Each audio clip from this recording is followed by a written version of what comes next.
How's it going? We're good. How are you? I'm feeling good. Feeling good, you know. You're on the call with twin sisters, Trisha and Tasha, the twins in media. So we wanted to say that today. We're twin sisters, and I'm pretty sure you've never been interviewed by twin sisters before, right? That is true. This is the first for me. Trisha and Tasha, good to be on. And before we start, please tell us how to properly pronounce your name. Such a wonderful name. Thank you. So my first name's Mahdi, and it's in Arabic. That's the English pronunciation, so everyone says Mahdi, and then my last name is Cocci. It's Italian. This is Trisha. So my first question to you is, you currently star in the new BET Plus series, Lovebirds. Tell us more about the show and your character, Tom. Give us all the juicy stuff. Awesome. Well, this is a show, I think, unlike anything that I've seen before on television. It deals with the friendship that started in college, and now we're all black men in our 30s working professionally, and we've maintained this friendship. So, and we're all single, and this is what I kind of appreciate a lot about the show, is that we're all professional, we're all single, and we don't have kids. We're not kind of like doing any kind of negative criminal activity or whatnot. So ultimately, it deals with that relationship. I play Tom. I went on to med school and became a doctor after college, so I'm somewhat the level-headed voice of reason, maybe the more square of the friend group, but I still like to have fun and stay connected. I think in many ways I'm the glue that holds our group together as well, because I value the friend group so much. Right. Okay. Yeah, I think every group needs that level-headed person in the group to kind of bring everybody together, right? So this is still Trisha. So in a society where black male brotherhood is not seen as often or as misjudged, Lovebirds shows a healthy image of men of color. So what are your feelings about this form of positivity on television right now? I'm really excited about it. One thing that gets me really happy to see is just that there's friendship is something that is cross-cultural, right? It relates to everybody. And I think that a lot of the imagery that has been seen in the past, as much as I love it, and that's the thing, I grew up loving all the inner city, the Boys in the Hoods, and the Men of Society. Like, these are phenomenal aspects of culture, and me and my boys grew up, we would quote all of that kind of stuff, even though that wasn't our upbringing. We could, it resonated with us, right? But what I also appreciate is that, like, with this show, it kind of, as much as it should be normal, it's kind of abnormal. And that's like, okay, yeah, in a show like this, you would assume maybe they're not all men of color, or maybe there's like the token black guy and a bunch of, white guys as his friend group. And again, there's nothing wrong with any of that, but it's kind of like, hey, this is a real reflection of society. There can be a group of black men who are actually doing something positive, but ultimately what underlies that is, like, we're friends who deal with the issues that everybody deals with. And I think that when it really comes down to it, we're more similar as a people than we are different. So I think that, like, imagery like this show, Bruh, is the type of imagery that, like, can connect people of all races. Because if you watch it, regardless of kind of like your cultural upbringing, you can be like, oh, maybe you were ignorant and you thought like black people were only a certain way that you had seen portrayed before. And you're like, oh, well, that guy's kind of like me, or he reminds me of a buddy that I had. Even my buddy was a white guy and I grew up as a white guy, or whatever it may be. And that's what I appreciate, because I'm like, hey, we're just friends. We're just dudes, and we're black men, and we're not kind of following all the stereotypes that have been promulgated in the past. Right. Yes, so Trisha, I love that because we do need to see more of that on television, especially for our younger boys, males to see that as well. And so I'm excited about the show, as I think everybody is excited about the show. So I'll let my twin sister take over the interview right now. Go ahead, Tasha. Yes. Sure. Yes, Mahdi. So so first, this is a Tyler Perry show. So one question, what was it like working with him or having him around the set and so forth? And, I guess, how does it feel to be a part of a show, from a famed screenwriter, television writer such as Tyler Perry? That's a great question, Tasha. I can't stress highly enough just how thankful I am to have had the opportunity to be a part of something that Mr. Tyler Perry is doing right now. And because let's be realistic, everybody knows that his star is only rising, but he just got a star in Hollywood Walk of Fame, but he's only growing. And I don't like to throw the word around lightly, but the guy really is a genius. And you can see it in the way that he casts and the way that he does. And I do relate a lot of working on a production of his. My experience before acting was I was an officer in the Navy. So leadership training was a big part of my career prior to this. Okay. And I also, working with so many military officers and whatnot, you learn to identify traits of good leaders. And it's interesting, working at his studios, which happens to be a former military base, an Army base, right? Yes. And watching him work, it's like he exhibits all the traits that I've seen of like good military leaders, because a good leader first and foremost takes care of his people.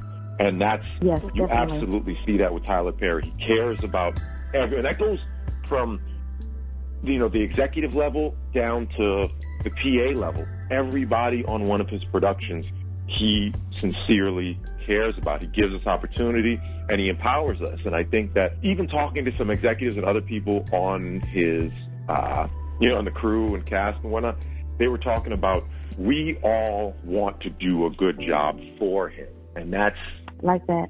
That's kind of personifies him as a leader, is that like, because he puts you in a position, you want to do well because of, if somebody's like micromanaging you and all on you and not really treating you right, it's kind of like, whatever.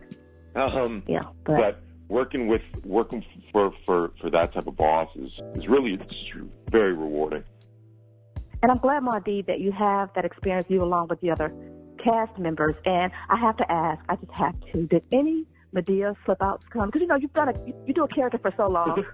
Did you hear Madea a little bit in there? No. Well, and here's the thing, and that's what I noticed. Working with someone like him, he's really a comedic genius. Obviously, he's had this history of successful comedy, and Medea's an iconic character.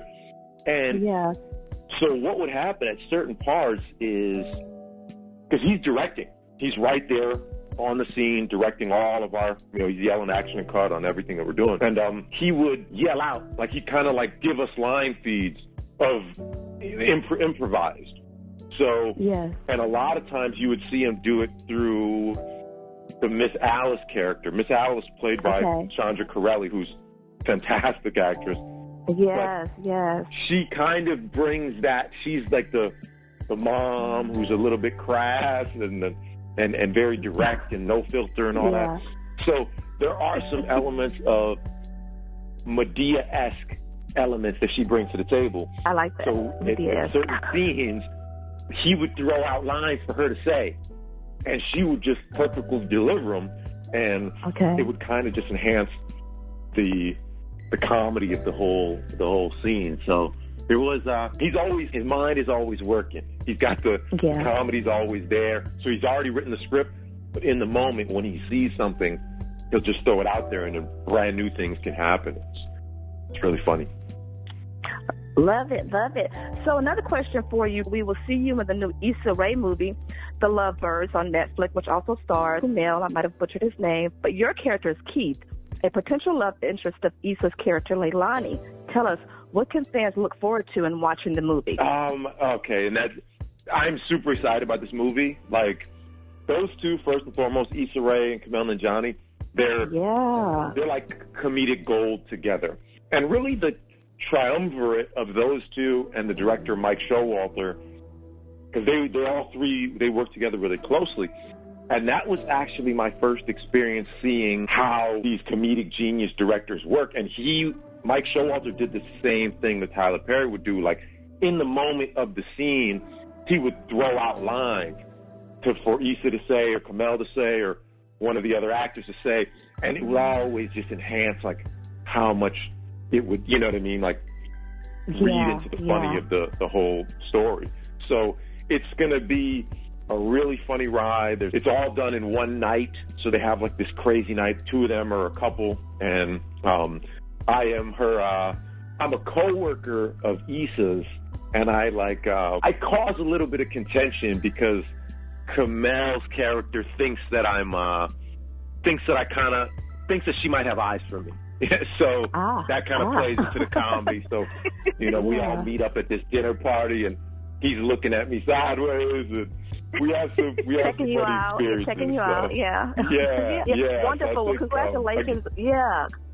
Congratulations on being a part of that. Like I said, it is a big deal. We love Issa Rae, so we're very excited to see her and you know, you and Kumail in the movie. We know it'll be great, so we're looking forward to watching it starting on Netflix. And with that being said, before we wrap up the interview, people are still in quarantine mode, even though some things may have been lifted a little bit. But tell us like the funniest thing that has happened to you since you've been in quarantine that you can share. Let's see. Let me think about that. The funniest thing that's happened. Well, it's just an interesting time because everybody kind of reacts to it differently. And you kind of see that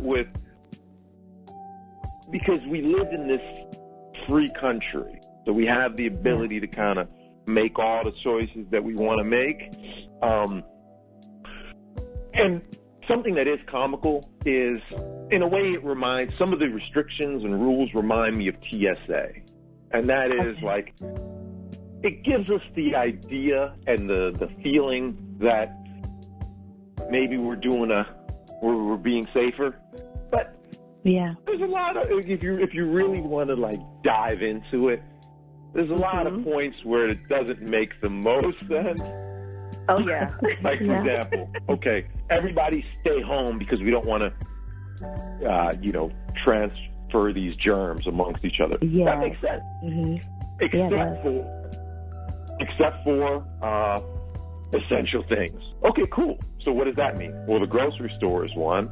Okay, so the one place that we can all go, then we're all going there, and potentially, like, the germs are still getting transferred there and whatnot.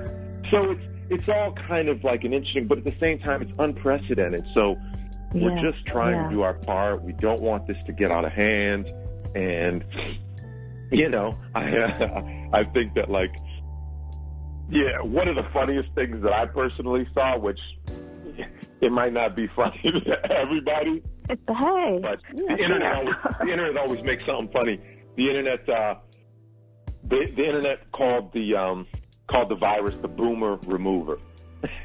And I said, internet's going to always do something. Internet's going to always do something. So, but no, you're right about that. No, you're absolutely right about that, because that's one of the things about when we have things happen, like whether it's a disaster or some kind of crisis, you know, the internet always comes up with these funny things, whether they're memes or just all kinds of stuff.